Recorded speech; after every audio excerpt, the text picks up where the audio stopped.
월가의 늙은 현자입니다. 시장은 오늘도 어김없이 여러분을 속이려고 했죠. 하지만 숫자는 거짓말을 못하거든요. 자, 오늘 이 자료를 통해서 헤드라인 뒤에 숨어 있는 진짜 돈이 어디로 갔는지 한번 제대로 짚어보겠습니다. 오늘 시장을 딱 한 문장으로 요약하면 바로 이겁니다. 겉으로 보기엔 멀쩡한 고용 지표, 근데 그 뒤에 함정이 숨어 있었고, AI라는 이름 아래서 어떤 놈은 파티하고 어떤 놈은 장례식을 치렀다는 거죠. 아주 극단적인 차별화. 이게 바로 오늘 우리가 풀어야 할 수수께끼입니다. 자, 그럼 이 혼란스러운 판을 어떻게 읽어야 할까요? 순서대로 가보죠. 첫째, 시장이 왜 이렇게 두 얼굴을 하고 있는지부터 보고요. 둘째, 이 모든 걸 움직이는 진짜 엔진룸, 그러니까 채권 시장에서 나는 소리가 뭔지 들어볼 겁니다. 셋째, 큰 손들, 고래들의 돈이 어디로 쏠리는지 추적해보고 마지막으로 이걸 바탕으로 구체적인 전략 그리고 최종 결론까지 내려보겠습니다. 좋습니다. 첫 번째 퍼즐부터 맞춰보죠. 시장의 두 얼굴. 도대체 왜 시장이 이렇게 혼란스러운 신호를 계속 보내는 걸까요? 완전히 서로 다른 방향을 가리키는 이 데이터들 지금부터 하나씩 까보겠습니다. 자, 화면에 보이는 이 숫자 좀 보세요. 마이너스 86만 2천. 네, 모든 혼란은 바로 여기서 시작됐습니다. 겉으로는 1월 고용이 서프라이즈다 하면서 다들 환호했잖아요. 근데 까보니까 사실은 2023년과 2024년 통계에서 이만큼의 유령 일자리가 그냥 사라져버린 겁니다. 한마디로 과거 데이터가 뻥튀기였다는 거죠. 이런데도 노동시장이 진짜 건강하다고 말할 수 있을까요? 의심이 들 수밖에 없죠. 근데 시장은 이런 복잡한 속사정 신경 안 씁니다. 일단 헤드라인 숫자만 보고 달려들었죠. 고용이 좋다고? 그럼 금리 인하는 물 건너갔네? 딱 이 단순한 논리 하나로 움직인 거예요. 그 결과 연준 금리 인하 기대감은 순식간에 증발해버렸고 모든 자산 가격의 기준점이 되는 이 중요한 숫자, 미국 10년물 국채 금리가 순식간에 4.17%까지 그냥 솟구쳐버렸습니다. 이런 금리 발작, 이게 기술주 내부를 아주 잔인하게 갈라놨습니다. 보세요. AI 데이터 센터 냉각 시스템 만드는 버티브. 이런 하드웨어 회사는 하루에 20%가 폭등하면서 말 그대로 파티를 열었어요. 근데 반대로 AI 때문에 우리 일자리 뺏기는 거 아니냐? 이런 공포에 휩싸인 유니티 같은 소프트웨어 회사는 마이너스 26% 폭락하면서 장례식을 치렀죠.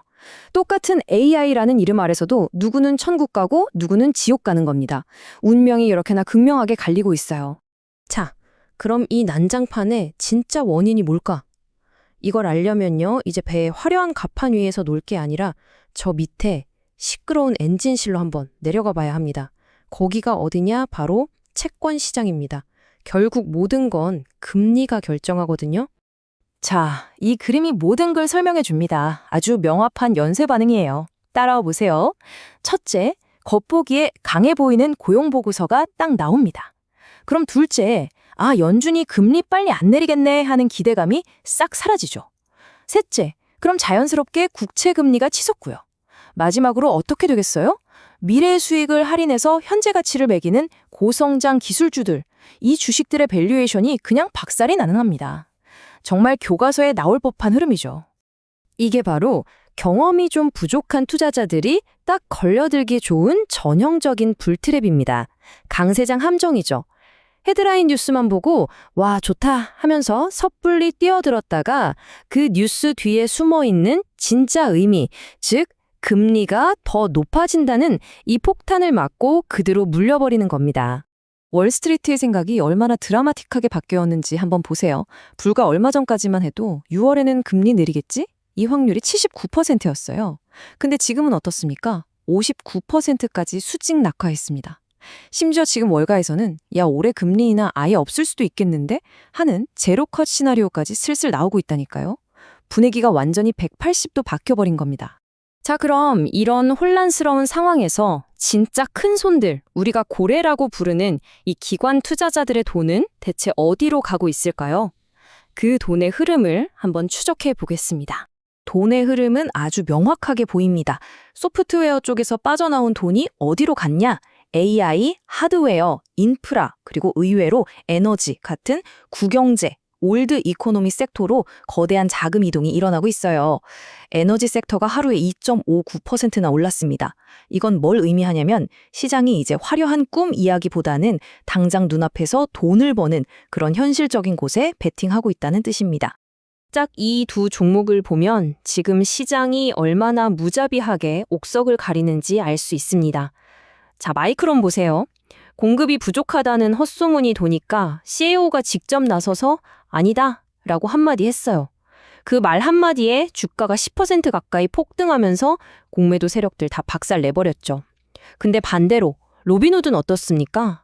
암호화폐 거래량이 줄어든다. 이건 구조적인 문제거든요. 여기에 부딪히니까 그냥 8.8% 급락해버렸습니다.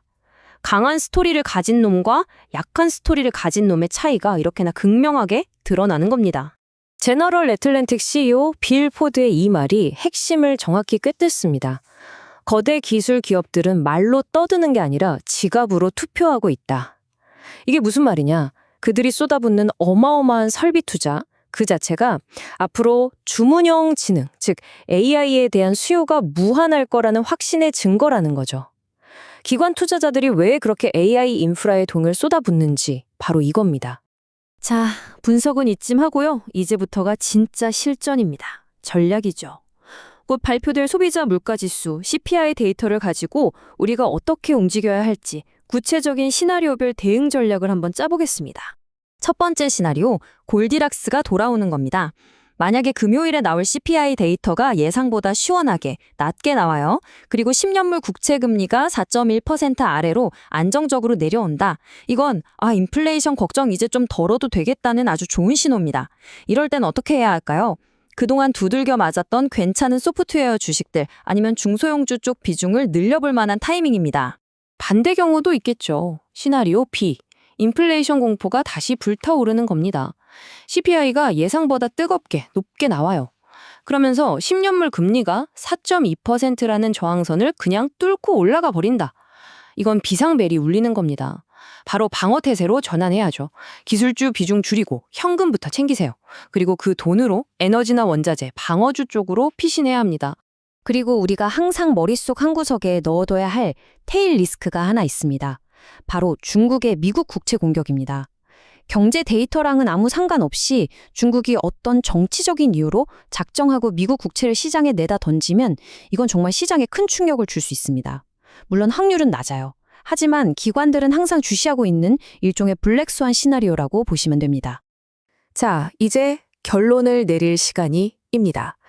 지금까지의 이 복잡한 이야기들 딱 하나의 핵심 숫자와 마지막 조언으로 깔끔하게 정리해드리겠습니다. 지금 시장에서 다른 거 다 복잡하면 잊으셔도 좋습니다.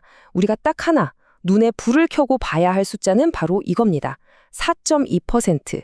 미국 10년물 국채금리가 이 4.2%라는 선을 넘어가느냐 아니면 그 아래서 버텨주느냐, 이게 지금 시장의 생사를 가르는 가장 중요한 분수령입니다.